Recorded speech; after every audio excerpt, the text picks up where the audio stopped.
ഇന്ന് ഞാൻ വന്നിരിക്കുന്നത് പൈനാപ്പിൾ കേക്കിൻ്റെ റെസിപ്പിയുമായിട്ടാണ്. ഇതിന് തൊട്ട് മുമ്പ് 2 kg പൈനാപ്പിൾ കേക്കിൻ്റെ ഡെക്കറേഷൻ വീഡിയോ ഞാൻ പോസ്റ്റ് ചെയ്തിരുന്നു.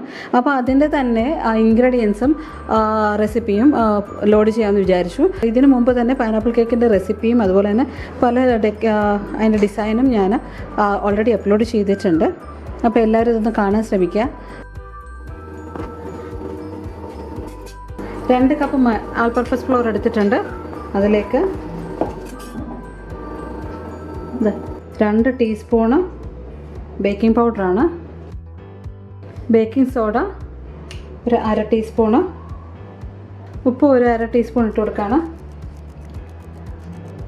ഇത്രയും കാര്യങ്ങൾ നമുക്ക് നന്നായിട്ടൊന്ന് അരിച്ചെടുക്കാം. ഞാൻ എപ്പോഴും പറയുന്ന പോലെ പല പ്രാവശ്യം അരിച്ചെടുക്കുക.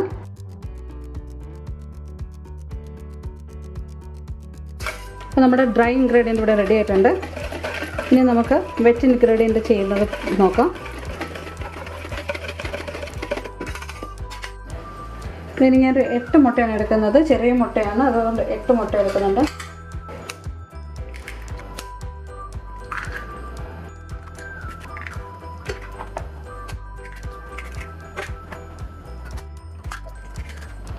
എട്ട് മുട്ട എടുത്തിട്ട് നമുക്ക് ബീറ്റ് ചെയ്യാം.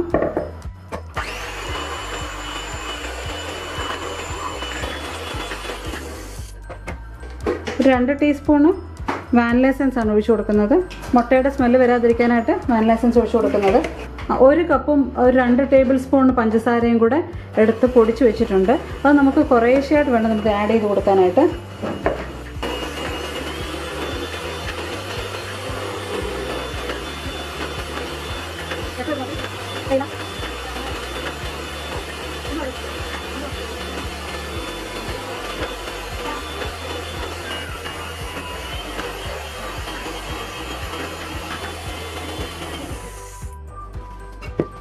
ഇതിപ്പോൾ നന്നായിട്ട് ബീറ്റ് ആയിട്ടുണ്ട്. നമ്മുടെ ആ ഒരു ടെക്സ്ചർ തന്നെ മാറി വരും. അതാണ് എന്ന് വെച്ചാൽ നമ്മൾ ഡാർക്ക് യെല്ലോ അല്ലായിരുന്നു നമ്മുടെ മുട്ടയുടെ കളർ. അപ്പോൾ അത് മാറിയിട്ട് ഒരു ലൈറ്റ് ഷെയ്ഡിലോട്ട് വരുമ്പോഴത്തേന് ഏകദേശം റെഡി ആയിരിക്കും.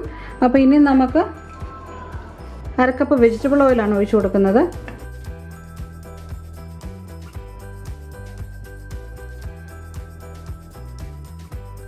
ഓയിൽ ഒഴിച്ചു കഴിഞ്ഞാൽ ഒരുപാട് ബീറ്റ് ചെയ്യാൻ പാടില്ല. ജസ്റ്റ് ഒരു കുറച്ച് സെക്കൻഡ്സ് മാത്രം ഒന്ന് ബീറ്റ് ചെയ്ത് എല്ലായിടും ഒന്നായിട്ട്, അത് ലോ സ്പീഡിൽ.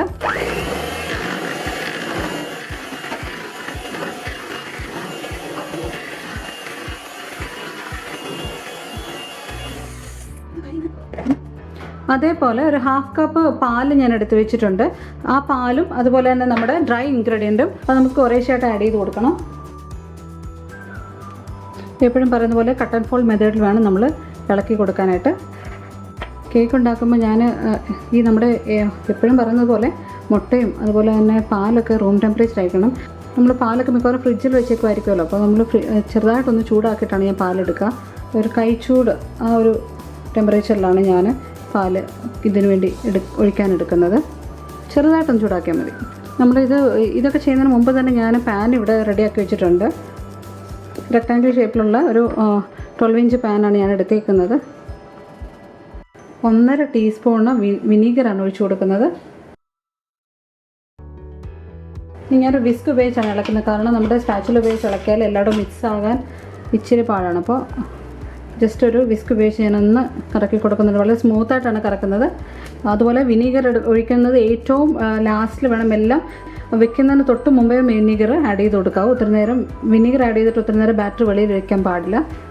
അപ്പോൾ വിനീഗർ ഒഴിച്ചു. ഞാൻ നന്നായിട്ട് മിക്സാക്കി ഇനി നമ്മൾ പാനിലോട്ട് ഒഴിച്ചു കൊടുക്കാം.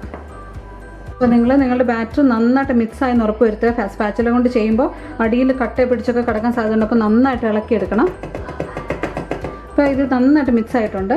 ഞാനിത് നമ്മൾ പ്രിപ്പയർ ആക്കി വെച്ചേക്കുന്ന പാന് ഇത് 12 ഇഞ്ച് പാനാണ്. ഇച്ചിരി വലുതാണ്. എല്ലാം ബട്ടർ പേപ്പറൊക്കെ സെറ്റാക്കി വെച്ചിട്ടുണ്ട്. ബട്ടർ തൂത്ത് കൊടുത്തിട്ട് ബട്ടർ പേപ്പർ ഇതുപോലെ കട്ട് ചെയ്ത് വെച്ച് കൊടുത്തേക്കുന്നതാണ്. അപ്പം നമുക്ക് ഉടനെ തന്നെ വിനീഗർ ഒഴിച്ചാണല്ലോ, ഉടനെ തന്നെ നമുക്ക് ആദ്യം തന്നെ നിങ്ങൾ ഈ പാൻ റെഡിയാക്കി വെക്കണം. കാരണം വിനീഗർ ഒഴിച്ച് കഴിഞ്ഞാൽ നമുക്ക് ഉടനെ ഒത്തിരി നേരം ഇത് റെഡിയാക്കാനായിട്ട് ടൈം എടുക്കാൻ പറ്റത്തില്ല.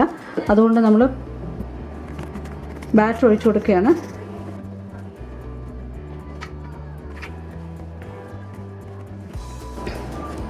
നന്നായിട്ടൊന്ന് ടാപ്പ് ചെയ്ത് കൊടുക്കണം.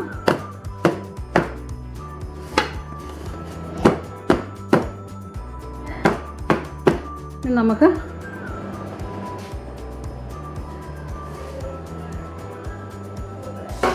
നമ്മുടെ ഓവൻ പ്രീഹീറ്റ് ചെയ്ത് വെച്ചിട്ടുണ്ട്.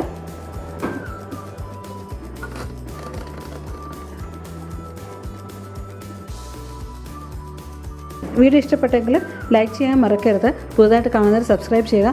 നല്ല നല്ല വീഡിയോയുമായിട്ട് നമ്മൾ ഉടൻ വരുന്നതായിരിക്കും. അതൊരു bye from JNJ Food World.